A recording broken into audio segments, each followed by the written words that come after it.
Salut. Euh, si tu es immigrant, tu devrais absolument remercier les Afro-Américains, les Noirs américains. C'est l'idée que je vais essayer de développer. Je suis immigrant moi-même, et donc le message est pour les immigrants, mais c'est aussi à titre éducatif. C'est pas seulement pour les immigrants, mais c'est un message à tout le monde. Il y a une vérité que très peu d'immigrants connaissent en arrivant aux États-Unis.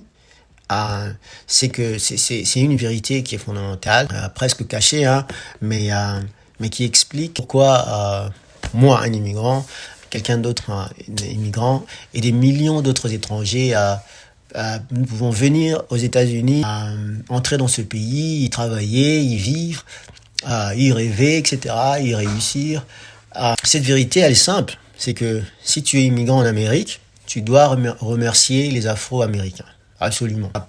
Pas symboliquement, pas par politesse, mais par reconnaissance historique. Par reconnaissance historique réelle et profonde. Parce que la lutte des Afro-Américains, leur souffrance, leur courage, leur sacrifice ont littéralement créé les droits, les lois, les protections et les opportunités dont les immigrants bénéficient aujourd'hui. Tout cela a été créé et créé par les Afro-Américains. Les Afro-Américains ont brisé les chaînes qui retenaient toute la structure raciale des États-Unis.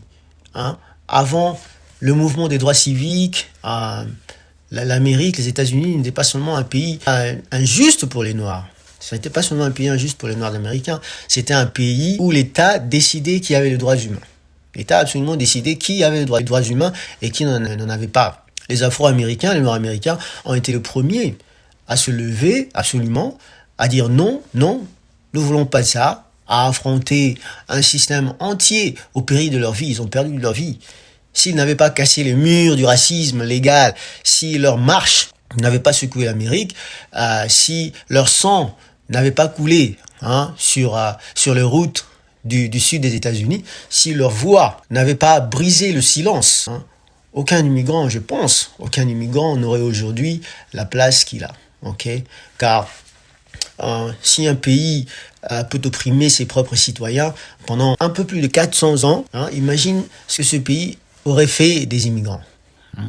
Les grandes lois qui protègent les immigrants aujourd'hui viennent directement des mouvements civiques, des mouvements des droits civiques. Le droit civique de 1964, le droit au vote de 1965, le droit au logement de 1968, le droit à l'immigration à la nationalité de 1965. Là, c'est cette loi même là de 1965 qui a permis l'immigration moderne. C'est cette dernière loi de 1965 a ouvert les portes à des millions de gens d'Afrique, des Caraïbes, d'Asie, du Moyen-Orient, d'Amérique latine et même d'Europe aussi. Avant 1965, l'immigration américaine était basée sur une hiérarchie raciale. Presque uniquement des Européens blancs pouvaient venir en Amérique. Il y avait des quotas pour des races indésirables, les portes étaient fermées pour les Noirs, les Arabes, les Asiatiques, les Latinos, etc. n'avaient pas le droit d'entrer en Amérique. Qui a fait tomber ce système? Le mouvement afro-américain pour l'égalité, le mouvement des Noirs américains pour l'égalité. Leur liberté a absolument ouvert la liberté des immigrants venant et entrant aux États-Unis. Sans les Afro-Américains, sans les Noirs américains, les immigrés n'auraient pas de droits réels ici.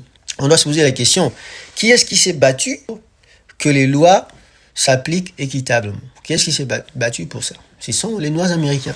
Qui a affronté la police, qui a affronté les chiens, qui a affronté les prisons, les lynchages dans ce pays. Ce sont les Noirs américains qui a forcé ce pays à réécrire sa constitution sociale. Ce sont les Noirs américains. Les immigrants qui sont arrivés après toutes ces victoires, ils ont marché sur un sol déjà libéré. Ils ont directement profité des droits déjà arrachés. Ils sont venus à trouver une dignité qui a déjà été gagnée par le sang des Noirs américains.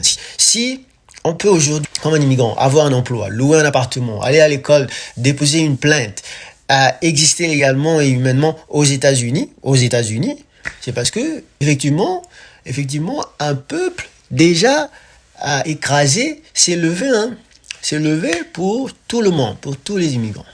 Les Afro-Américains, les Noirs américains ont payé un prix. Ils ont payé un prix pour que personne d'autre ne puisse le payer. Aucun autre groupe, okay, n'a été réduit en esclavage pendant un peu plus de 250 ans.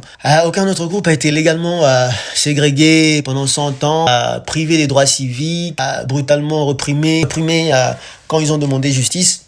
Aucun groupe a été systématiquement appauvri, humilié, déshumanisé. Mais malgré toute cette oppression, les Afro-Américains ont choisi la voie de la lutte civile, de la dignité et de la justice universelle. Okay? Et leur victoire ont créé un espace pour tous les immigrants qui peuvent venir maintenant aux États-Unis. Les Afro-Américains, les Noirs américains ont forcé l'Amérique. Ils ont forcé l'Amérique à devenir un pays où la diversité est possible. Ils ont forcé l'Amérique. L'Amérique moderne, celle où les immigrants peuvent venir parler sa langue, pratiquer sa religion, créer son business, devenir citoyen, réussir, rêver, etc., n'existait pas avant le mouvement des droits civils, avant le mouvement des Noirs américains. Les Noirs américains ont obligé la nation américaine à regarder sa propre hypocrisie. Ils ont fait plier une superpuissance. Ils ont imposé un nouveau standard moral dans ce pays. Sans les Noirs américains, l'Amérique, je pense, ça ne serait pas, ça serait resté un pays fermé, hiérarchisé racialement et réservé à certains. Okay? Un immigrant doit connaître son allié naturel. Un immigrant doit comprendre ceci. Les Noirs américains ne sont pas des rivaux. Okay? Ils ne sont pas un groupe à éviter ou un groupe à juger. Okay? Ils sont les alliés des immigrants. Les Noirs américains sont les alliés des immigrants universels. Ils sont la raison pour laquelle les immigrants peuvent exister aujourd'hui en Amérique avec dignité. Okay? Le minimum que les immigrants peuvent donner aux Noirs américains, c'est simplement le respect, la reconnaissance et la reconnaissance et la conscience de leur rôle essentiel dans toutes les libertés que les immigrants bénéficient aujourd'hui. Les immigrants qui arrivent en Amérique doivent connaître l'histoire de ceux qui ont payé le prix de leur présence. Okay?